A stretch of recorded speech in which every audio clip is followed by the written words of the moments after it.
অদৃশ্য প্রতিধ্বনি। লেখিকা তরুনিধি। পর্ব ৫।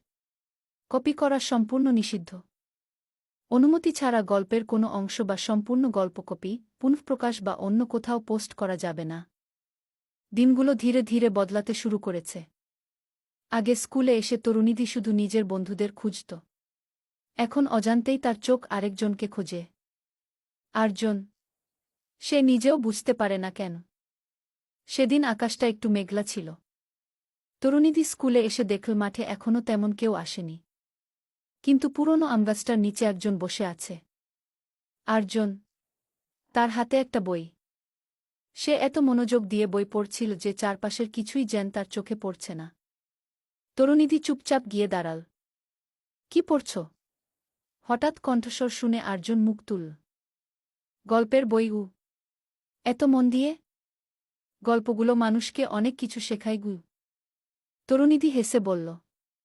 তুমি তাহলে বইয়ের সাথেও কথা বলো? এইবার আরজনের ঠোঁটের কোণে ছোট্ট হাসি ফুটে উঠল।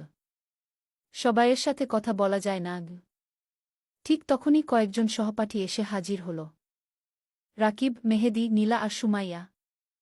রাকিব হেসে বলল, তোমরা দুজন এখানে বসে কি গোপন মিটিং করছ?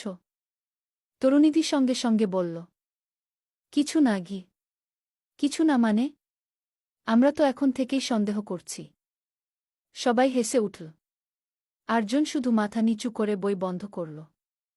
স্কুল ছুটির পর সবাই বাড়ি ফিরছিল।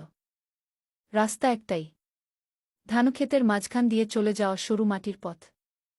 তরুনিধি বন্ধুদের সঙ্গে হাঁটছিল। হঠাৎ নীলা অন্য পথে চলে গেল। রাকিবও তার মামার বাড়ির দিকে মোড় নিল। কিছুক্ষণ পর দেখা গেল রাস্তার এক অংশে শুধু তরুনিধি আর আরজন হাঁটছে। দুজনেই চুপ, শুধু বাতাসের শব্দ।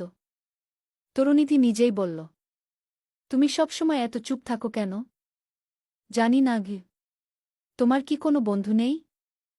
আরজন একটু ভেবে বলল, বন্ধু আছে, তবে খুব বেশি না গি। আমিও তোমার বন্ধু হতে পারি। কথাটা বলেই তরুনিধি থেমে গেল। সে বুঝতে পারল না কেন এমন কথা বলে ফেলেছে। আরজনও কয়েক সেকেন্ড চুপ করে রইল। তারপর বলল, হতে পারো। শব্দ মাত্র দুইটা, কিন্তু তরুনিধির মনে হল যেন অনেক বড় একটা উত্তর পেল। রাস্তার শেষে দুজনের পথ আলাদা হয়ে যায়। তরুনিধি থেমে বলল, আচ্ছা, কাল দেখা হবে গু। আরজন মাথা নেড়ে বলল, হবে। তারপর সে চলে গেল। তরুনিধি অনেকক্ষণ তাকিয়ে রইল। অদ্ভুত একটা শান্তি অনুভব করছিল সে। অন্যদিকে আরজন বাড়ির পথে হাঁটছিল। কিন্তু আজ তার মনও অস্বাভাবিকভাবে ব্যস্ত। সে সাধারণত কারো সাথে এত কথা বলে না, কারো জন্য অপেক্ষাও করে না। কিন্তু আজ তরুনিধির সেই কথাটা তার মাথায় ঘুরছে। আমিও তোমার বন্ধু হতে পারি। অজান্তেই তার মুখে হালকা হাসি ফুটে উঠল। সেদিন প্রেম জন্মায়নি, কোনো স্বীকারোক্তিও হয়নি। শুধু দুজন মানুষের মধ্যে একটা সুন্দর বন্ধুত্বের প্রথম দরজাটা খুলে গিয়েছিল। চলবে। নতুন লেখিকা হিসেবে আপনাদের ভালোবাসা ও উৎসাহ আমার অনুপ্রেরণা। ভালো লাগলে লাইক দিন, মতামত জানান, নতুন পর্বের জন্য ফলো করে পাশে থাকুন। তরুনিধি।